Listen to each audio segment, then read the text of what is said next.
ஐஸ்வர்யா, அவளை நீ சாதாரண சமையல்காரின்னு நினைச்சிடாத. அவ சரியான வசியக்காரி.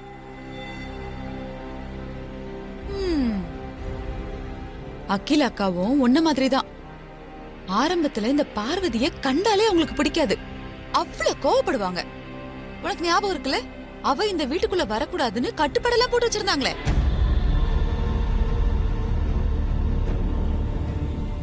ஆனா அவ மெதுவா எல்லாத்தையும் உடைச்சு அப்படியே வீட்டுக்குள்ள வந்தா. அதுக்கப்புறம் அக்கா கிட்ட நல்ல பேர் வாங்கினா. இப்ப ஆதிக்கடவுர் அகிலாண்டேஸ்வரியவே அவளை தேடி போக வச்சிருக்கான்னா அவ எவ்வளவு பெரிய கைகாரி வசியக்காரி ஆயிருப்பான்னு நீயே யோசிச்சு பாரு.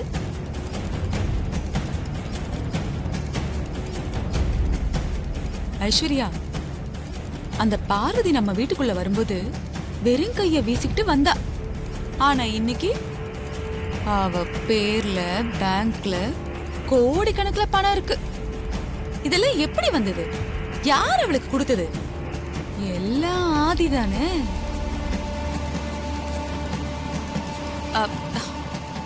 முதல்ல அருண அவ கைக்குள்ள போட்டா, அடுத்தது அக்கா, அதுக்கப்புறம் மொத்தமா ஆதி, இப்ப கொஞ்சம் கொஞ்சமா மாமான்னு எல்லாரையும் வசியம் பண்ணி அவ பக்கம் இழுத்துட்டாளே.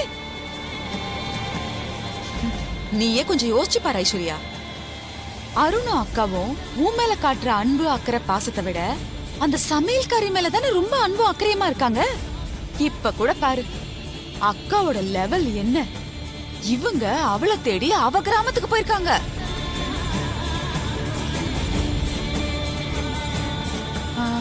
ஐஸ்வர்யா,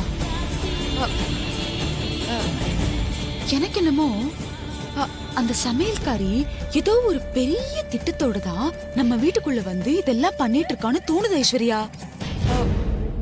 அவளை மட்டும் நாம இதுக்கப்புறமும் இப்படியே கண்டுக்காம விட்டு வச்சோம் அவ்வளவுதான்.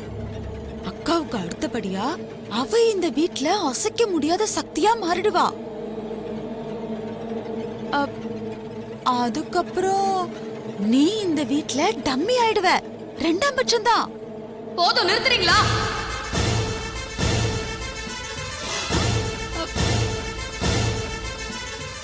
நீங்க சொல்றதெல்லாம் நான் பொறுமையா கேட்டுட்டு இருக்கேங்கிறதுக்காக நீங்க பாட்டுக்க பார்வதிய பத்தி இஷ்டத்துக்கு அடிக்கிட்டே போறீங்க.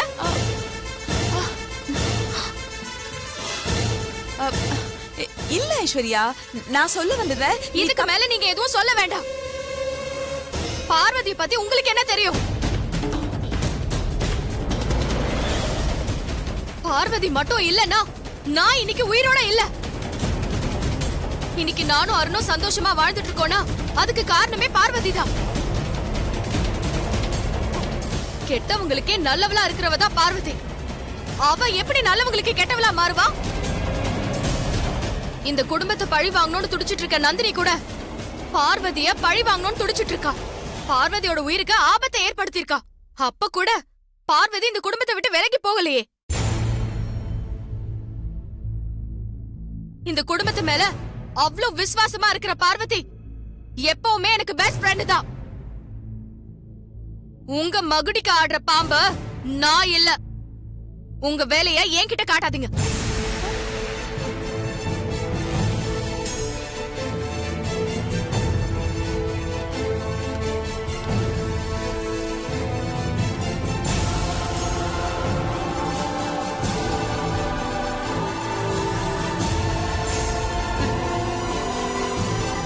இவ இவ்ளோ ஸ்ட்ராங்கா இருக்காளே ஆண்டி, இவளை எப்படி பார்வதிக்கு எதிரா திருப்புறது? இருக்கட்டும், அவ எவ்வளவு ஸ்ட்ராங்கா வேணாலும் இருக்கட்டும். ஃபர்ஸ்ட் அட்டெம்ப்ட் தானே மித்ரா. செகண்ட் அட்டெம்ப்ட்ல ஓட்டல்காரி நம்ம வழிக்கு வந்துருவா.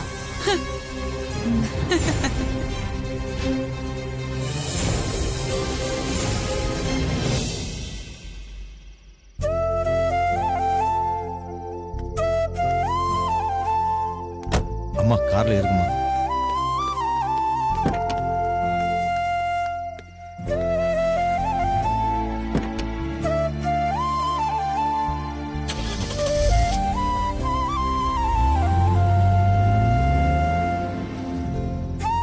அண்ணி நீங்க ஃப்ரண்ட்ல உட்காருங்க.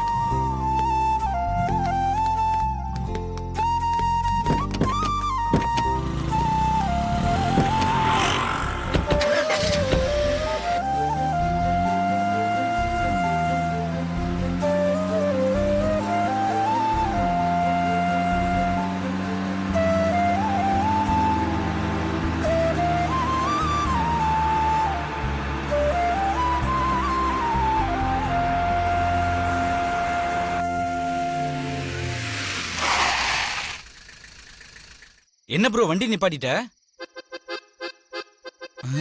ப்ரோ அம்மாவோட காரு கண்ணுக்கே தென்படலையே. சுந்தரம் இவ்வளவு வேகமா போயிட்டாரு. ப்ரோ சீக்கிரம் சேஸ் பண்ணி புடி ப்ரோ.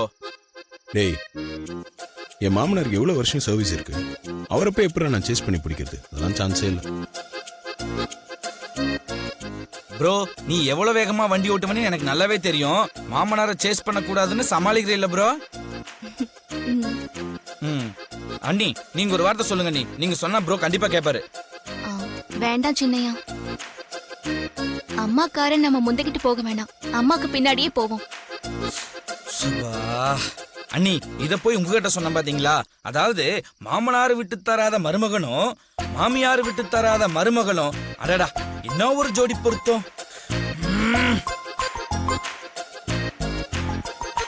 சரி, அவரை சேஸ் பண்றது இருக்கட்டும். இப்போ ஒரு வேளை திடீர்னு நம்ம கார் டயர் பஞ்சர் ஆயிடுச்சுன்னா என்ன பண்றது? ப்ரோ வண்டி நல்லா தானே ப்ரோ போய்கிட்டு இருக்கு, ஏன் இப்ப அபசகுணமா பேசுற? அதானே, என்கிட்ட எதையும் நெகட்டிவா யோசிக்க கூடாது, பாசிட்டிவா தான் யோசிக்கணும், அப்பதான் நல்லது நடக்கும்னு சொல்வீங்க. இப்போ நீங்களே நெகட்டிவா பேசலாமா? அப்படி சொல்லுங்க நீ. இந்த விஷயத்துல அண்ணி எனக்கு எப்பவுமே சப்போர்ட் தான்.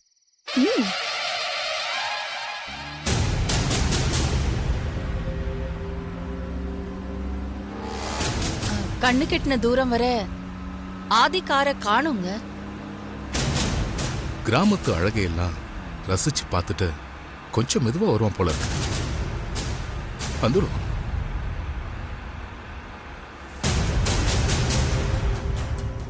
நெருப்புன்னு சொல்றதால வாய் சுட்டுறதுரா. இப்ப திடீர்னு கார் பஞ்சர் ஆயிடுச்சுன்னா என்ன பண்றது? அத சொல்லு ப்ரோ. அப்படிலாம் சொல்லாத ப்ரோ. வண்டியில ஸ்டெப்னி கூட இல்ல. அப்புறம் நம்ம எல்லாரும் நடு ரோட்ல நின்று திருத்துன்னு முழிக்க வேண்டியதுதான். டிக்கியில ஸ்டெப்னி இல்லைன்றதான் எனக்கே தெரியுமே, அதனால தான் கேட்குறேன். இப்போ திடீர்னு கார் இங்கே பஞ்சர் ஆயிடுச்சுன்னா அந்த பஞ்சர் போடுற ஆளை எப்படியாவது தேடி கண்டுபிடிச்சு கூட்டு வந்துருவியா? ப்ரோ நீ என்ன ப்ரோ வண்டி பஞ்சர் ஆகணுங்கிற அப்படின்னு ஒரு குறிக்கோளோடவே இருக்கியே. ஐயோ என்னால எல்லாம் போய் தனியா பஞ்சர் போடுறவன தனியா எப்படி தனியா போய் கூட்டிட்டு வர முடியும்? நீ ஒன்றும் தனியாலாம் தேடி அலைய வேண்டாம், கூட கணேசனை வேணா கூப்பிட்டுக்கோ. என்னடா கூட போயிட்டு வருவல? போறோம் மாமா. சரி ப்ரோ, நாங்க 2 பேரும் சேர்ந்து பஞ்சர் போடுறவனை தேடி போயிட்டா நீங்க 2 பேரும் என்ன பண்ணுவீங்க? நீங்க 2 பேரும் பஞ்சர் போடுறவனை தேடி கண்டுபிடிச்சு கூட்டு வர வரைக்கும் நாங்க 2 பேரும் இங்க வெயிட் பண்ணிட்டு இருப்போம். அப்போ எங்கேயோ இடிக்குதே.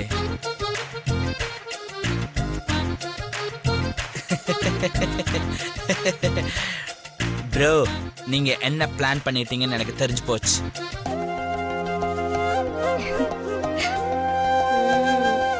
எனக்கும் புரிஞ்சு சின்னையா. ப்ரோ உன்னோட பிளான் எல்லாமே ஓகே தான், ஆனா நீ நினைச்ச மாதிரி கார் டயர் தான் பஞ்சர் ஆகவே இல்லையே. அவ்வளவுதானே, இப்ப எப்படி ஆகும் பாரு. ஆகுமா?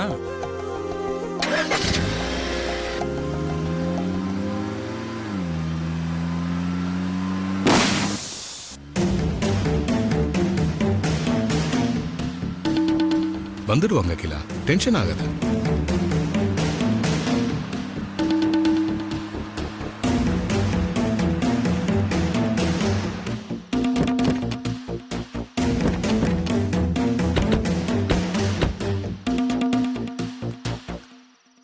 பாரு, தெரியாம வாய் கொடுத்து மாட்டிட்டோமே ப்ரோ.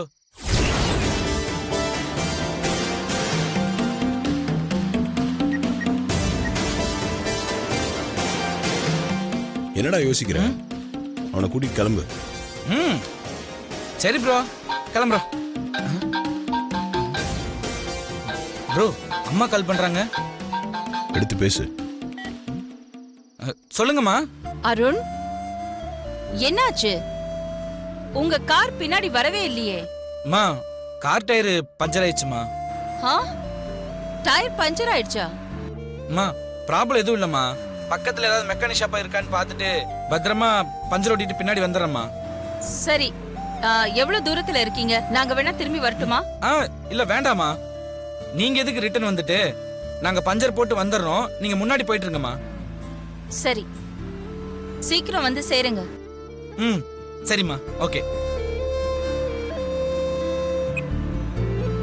சரி, போலாம் சுந்தரம். ப்ரோ எப்படியோ அம்மாவை சமாளிச்சாச்சு.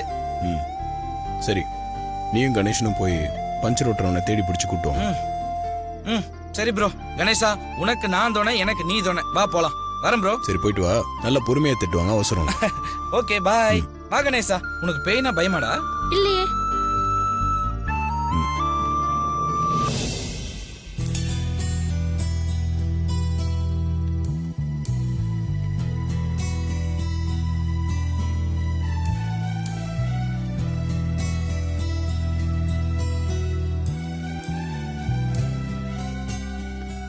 என்ன உன் முகத்துல இந்த சந்தோஷம் திடீர்னு காணோம்? என்ன மன்னிச்சிருங்க மாமா. நீ என்ன தப்பு பண்ண? எதுக்கு மன்னிப்பு கேக்குற? என்ன இருந்தாலும் உங்ககிட்ட சொல்லாம நான் வீட்டை விட்டு வந்தது தப்பு. தப்பு ரைட்டுன்றதெல்லாம் அவங்க உங்களோட சூழ்நிலையை பொறுத்தது. கண்டிப்பா நீ என்கிட்ட சொல்ல முடியாத ஏதோ ஒரு சூழ்நிலையில இருந்திருக்கேன்னு என்னால புரிஞ்சுக்க முடியுது. வீட்டை விட்டு போற விஷயத்த வெளியே சொன்னா உயிரை விட்டுருவேன்னு அப்பா சொன்னதுனாலதான் நான் உங்ககிட்ட எதுவுமே சொல்ல முடியாம போச்சு. இப்பதான் எல்லாம் சரியாயிடுச்சுல, ஏன் கண் கலங்குற? இல்ல மாமா, எதுவுமே இன்னும் சரியாகல. அம்மா கிட்ட கூட சொல்லிக்காம ராத்திரியோட ராத்திரியா எங்க அப்பா எதுக்காக வீட்டை விட்டு கூட்டிட்டு வந்தார் தெரியுமா? நானே கேட்கணும்னு நினைச்சேன். அந்த லெட்டர்ல கூட வெளியே சொல்ல முடியாத சூழ்நிலையில இருக்கேன்னு அவர் எழுதி வச்சிருந்தாரு. அப்படி என்ன உங்களுக்கு வெளியே சொல்ல முடியாத சூழ்நிலை? அன்னைக்கு கோவில்ல இருந்து நீங்க என்கிட்ட கோச்சுக்கிட்டு ரோட்ல வேகமா நடந்து போனீங்கல்ல,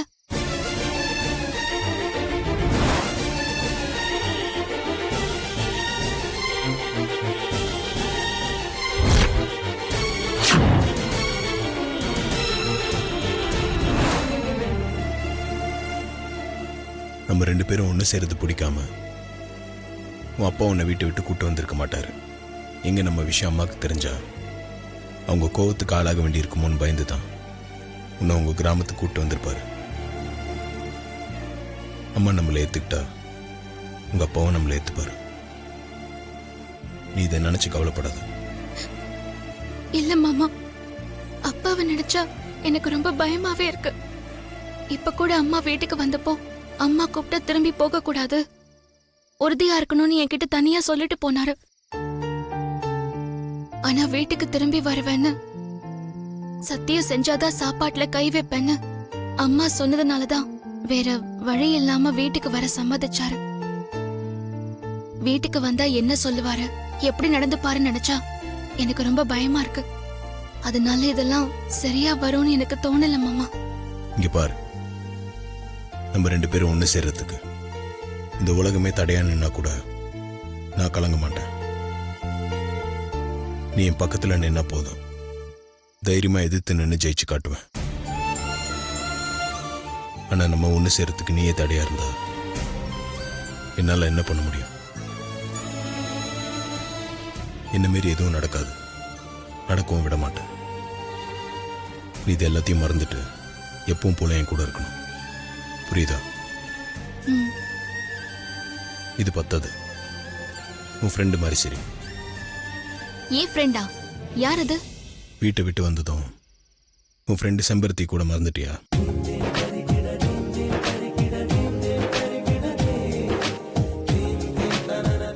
இந்த சிரிப்பு தான் எனக்கு வேணும்னு கேட்டேன். சரி, பக்கத்துல போய் உட்காந்து பேசலாம்.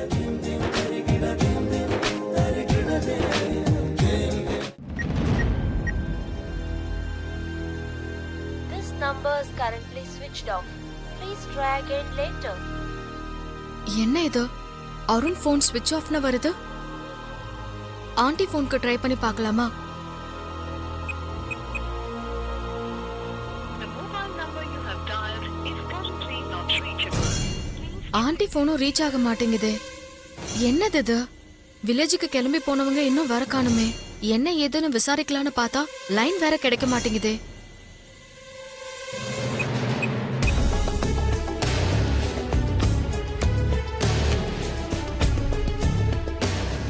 ஐஸ்வர்யா, யாருக்கு ஃபோன் ட்ரை பண்ணிட்டு இருக்க? அருணுக்கா? அடேங்கப்பா.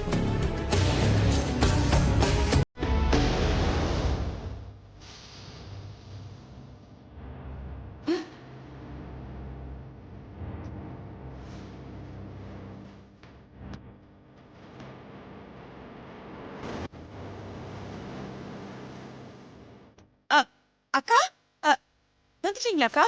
இவ்வளவு நேரம் ஆச்சு, இன்னும் வரலையேன்னு ரொம்ப தவிச்சு போயிட்டேன். சுந்தரம், என்ன சுந்தரம் இப்படி பண்ணிட்டீங்க? சொல்லாம கொள்ளாம நீங்க பாட்டு கிளம்பி போயிட்டீங்க. இப்படியா பண்றது? என்ன நீங்க மட்டும் வந்து நிக்கிறீங்க?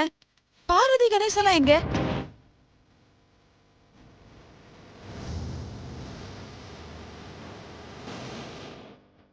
அக்கா, பார்வதி வரலையா? டிராவல் பண்ணி எனக்கு டயர்டா இருக்கு. நான் போய் ரெஸ்ட் எடுக்கிறேன்.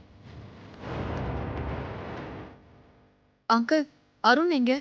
பின்னாடி வந்துகிட்டே இருக்காங்கம்மா. சுந்தரம், நீங்க போய் ரெஸ்ட் எடுங்க. சரிங்கய்யா.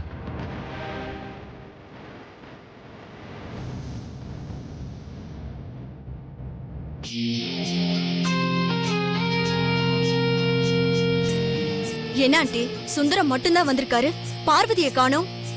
அதான் எனக்கும் குழப்பமா இருக்கு. அகிலா ஏற்கனவே இந்த சமையல்காரியை வீட்டை விட்டு அனுப்புற பிளான்ல தான் இருந்தா. ஒருவேளை அவளை அங்கேயே விட்டுட்டு வந்துட்டாளோ? ஆதி மாமாவையும் அருண் மாமாவையும் காணோம். ஒருவேளை பார்வதியை கூட்டிட்டு கார்ல வராங்களோ என்னமோ. அப்படியே இருந்தாலும் அந்த சமையல்காரி அவங்க கூட வரதுக்கு அகிலா எப்படி சம்மதிச்சிருப்பா? ஒன்னும் புரியலையே.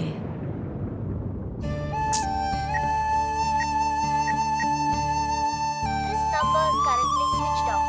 Please try again later.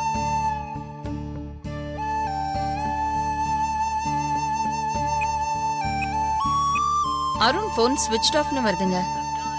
பாருங்க, ஆதி போன் நாட் ரீச்சபிள்னு வருது. ரூரல் ஏரியா, அங்க டவர் கிடைக்காது. பஞ்சர் போட்டுட்டு வந்துடுவாங்க. நீ டென்ஷன் ஆகாத அகிலா. அகிலா, கார்லயே உன்கிட்ட ஒரு விஷயம் பேசணும்னு நினைச்சேன். சுந்தரம் இருந்ததால பேச முடியல. என்ன விஷயம்? எல்லாம் நம்ம சுந்தரம் விஷயம்தான். இதுக்கு முன்னாடி சுந்தரம் வீட்டை விட்டு போயிருக்காரு. அப்பெல்லாம் அதுக்கு காரணமா பார்வதி இருந்திருக்கா. ஆனா இப்போ சுந்தரம் வீட்டை விட்டு போனதுக்கு நீ காரணமாயிட்ட.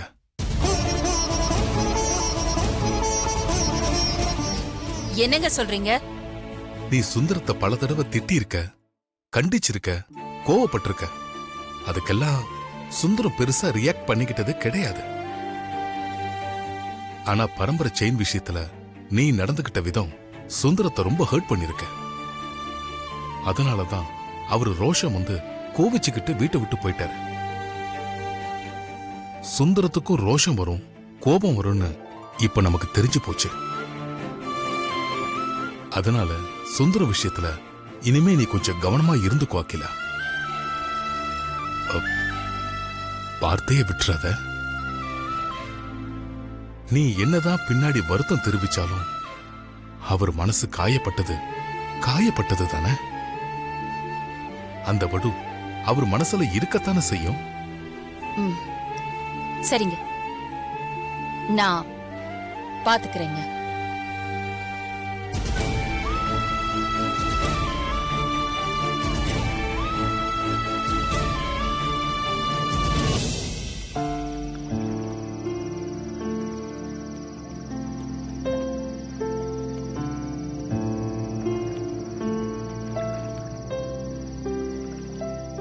குளத்துல தண்ணி நிறைய இருக்கும்.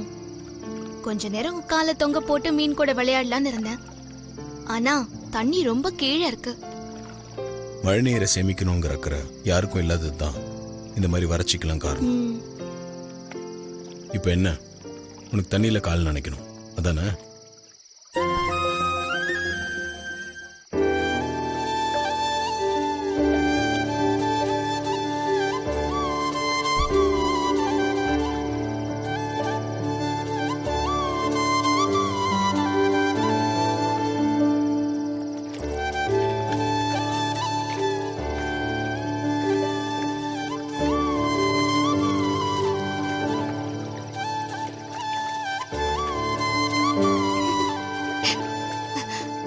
நீங்களும் கால் வைங்க மாமா.